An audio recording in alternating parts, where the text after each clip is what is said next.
Hey YouTube, KBK here, coming at you with another chapter review video. Now before I get into this video in particular, I just want to point out something.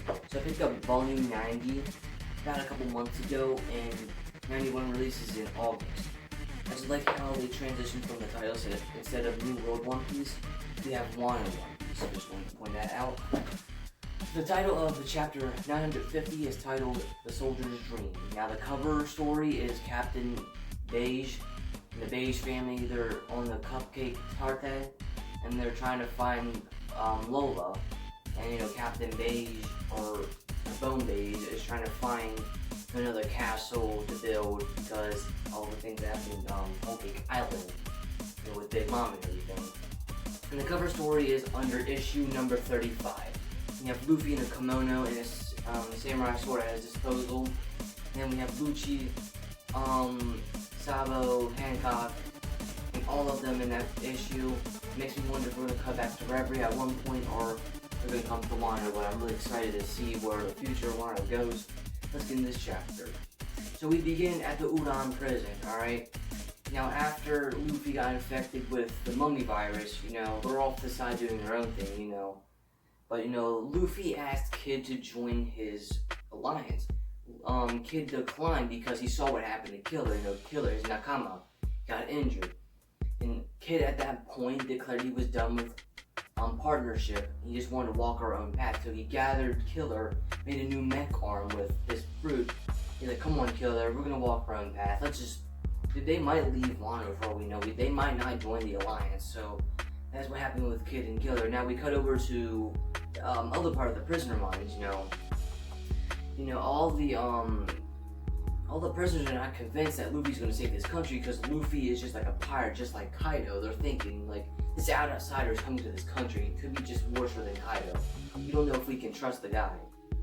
And like Raizo and Kawamatsu are trying to say like, look, Luffy's different from Kaido. All right, he doesn't lie. He's not going to betray us. You guys can trust him, and you'll see what type of person he is here in a little bit.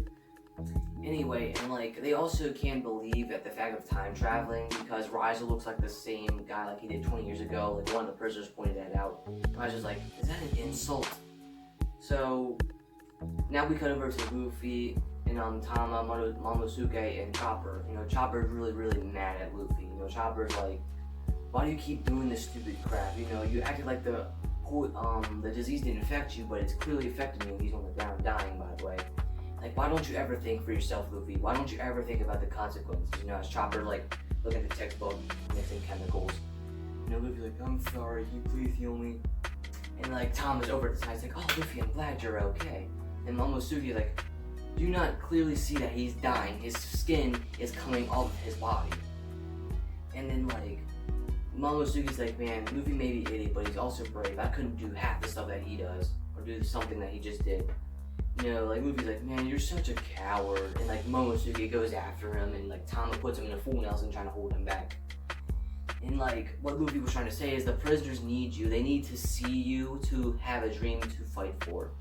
So he kind of throws a rock at Momosuke, and he kind of goes out there. As soon as the prisoners see Momosuke, like, Lord Momosuke, and they bow down to him. And Momosuke has an inner dialogue there. He's like, I may not be my father, and I may not live up to his legacy, but I can at least tell them what happened at Oden Castle 20 years ago to make them have a dream to fight for. I need to live up to what my father was, essentially. That's what his inner monologue is, to me personally. And here Goro realized that was what we're missing. They were missing a dream to fight for. They were missing Momosuke. They need to see him. Now let me see if this video is still recording. Yep, it is. Okay, good. Then after that inner monologue, after Momosuke's declared to tell the prisoners what was going to happen, what happened 20 years ago at Oden Castle, we then cut over to the Curry region, I believe, where Kawamatsu and Yarashi and Kinemon is.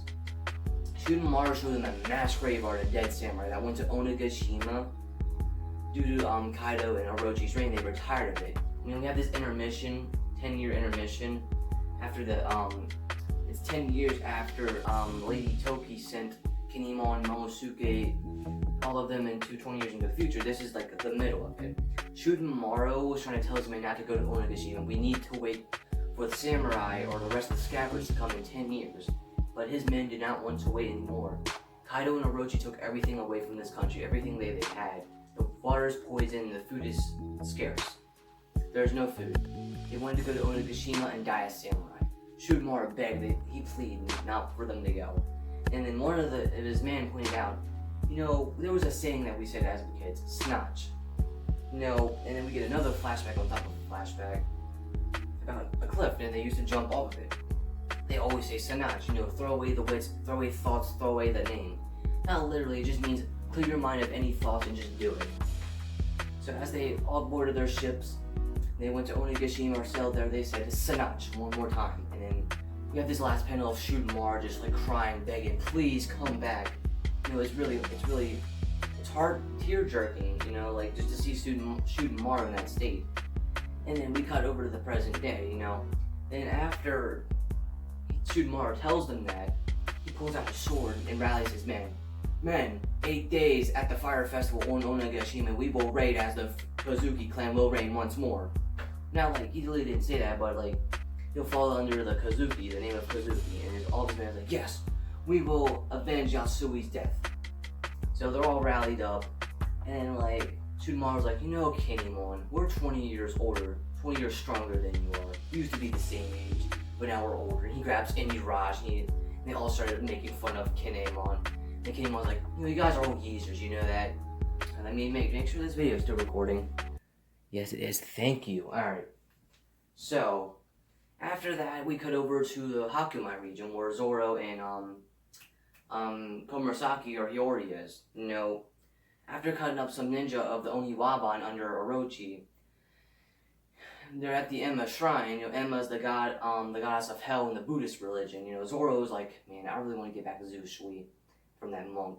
And then Hiyori's like, oh, Hoagi Bridge and Ringo, yeah, I can take you there, don't worry.